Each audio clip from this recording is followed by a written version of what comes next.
Ok, pessoal, sejam bem-vindos então ao nosso curso de Física 2. Vou fazer agora a apresentação da disciplina. Então, meu plano de aula é apresentar inicialmente os objetivos dessa apresentação, na sequência, a importância dos temas que serão abordados, a relação dos tópicos e algumas referências bibliográficas. Como objetivos, eu espero no final dessa aula ter apresentado aí a importância dos temas e os tópicos da ementa. Então vamos começar falando da importância daquilo que vai ser abordado ao longo da disciplina. A gente vai ver, quando começar a estudar aí equilíbrio dos corpos rígidos, o conceito de momento de força. Isso vai nos permitir entender como algumas ferramentas são capazes de proporcionar a chamada vantagem mecânica, né, aos seus usuários. Então nós vamos entender como que um alicate pode de alguma forma multiplicar as forças que nele são empregadas. Também vamos aprender, quando estivermos estudando o equilíbrio dos corpos rígidos, como determinar os ângulos críticos a partir do qual deixa de haver equilíbrio dos chamados momentos de força que estiverem agindo nos sistemas. Então a gente vai ver aí, por exemplo, qual que seria a inclinação máxima, né, que um guindaste poderia erguer um sistema bastante massivo, como por exemplo esse navio desse vídeo que ficou bastante famoso e que pode ser acessado através do link que está disponível aí na tela. Então, essa vai ser uma das aplicações aí dessa primeira parte aí da disciplina. Bom, quando a gente começar a estudar os conceitos de energia, nós vamos aprender a calcular trabalhos de forças constantes, trabalhos de forças variáveis, trabalhos de forças conservativas, e a gente vai ver como que essas ferramentas são capazes de fazer previsões em eventos que seriam muito difíceis de serem tratados usando apenas os recursos da mecânica newtoniana, como é o caso, por exemplo, quando se libera essa massa presa por um cordão a uma haste fixa. Então vejam que nós vamos ver que através desses conceitos vai ser possível calcular qual que vai ser, por exemplo, a velocidade que ela vai ter ao passar pela posição mínima aí da trajetória. Essa previsão é dificilmente obtida, né, com os recursos da mecânica newtoniana. Então essa seria uma das vantagens aí dos conceitos de conservação de energia.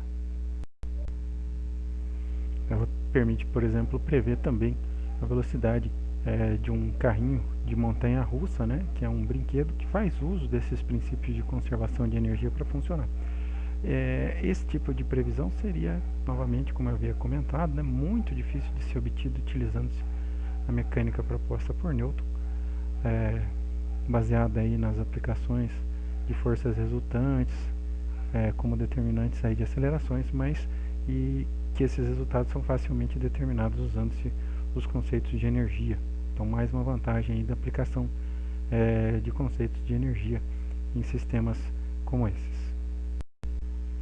Depois a gente vai estudar hidrostática e lá nós vamos aprender, por exemplo, como é que a pressão varia com a profundidade, né?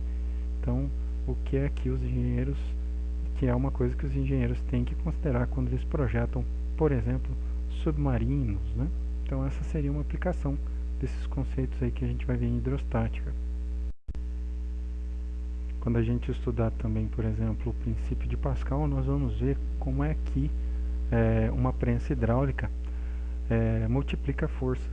Então nós vamos entender como que um dispositivo como esse pode esmagar, por exemplo, uma bigorna, conforme se pode verificar nesse vídeo cujo link está exibido aí na tela. Então essa seria uma das aplicações aí dos conceitos de hidrostática que a gente vai ver. E quando a gente estudar o princípio de Arquimedes, nós vamos entender como é que se calcula o empuxo, que é um conceito bastante importante para se determinar, por exemplo, né, as condições de equilíbrio de flutuação de sistemas como navios. Então, outra aplicação aí dos conceitos que a gente vai ver. Depois a gente vai estudar a gravitação e lá nós vamos ver Depois a gente vai estudar a gravitação e lá nós vamos ver as leis de Kepler, que vão nos ajudar a entender como são essas órbitas dos planetas no entorno do Sol ou de planetas em torno de algum outro sistema solar, né? Dentre outras previsões, né, como também período dessas órbitas e outras aplicações. Também a gente vai ver a lei da gravitação universal, que nos ajuda a compreender, por exemplo, como que se dá a formação de galáxias, de conglomerados de estrelas e também de fenômenos que nós observamos aqui na superfície da Terra, como por exemplo a queda de uma maçã, né, aqui na nossa superfície.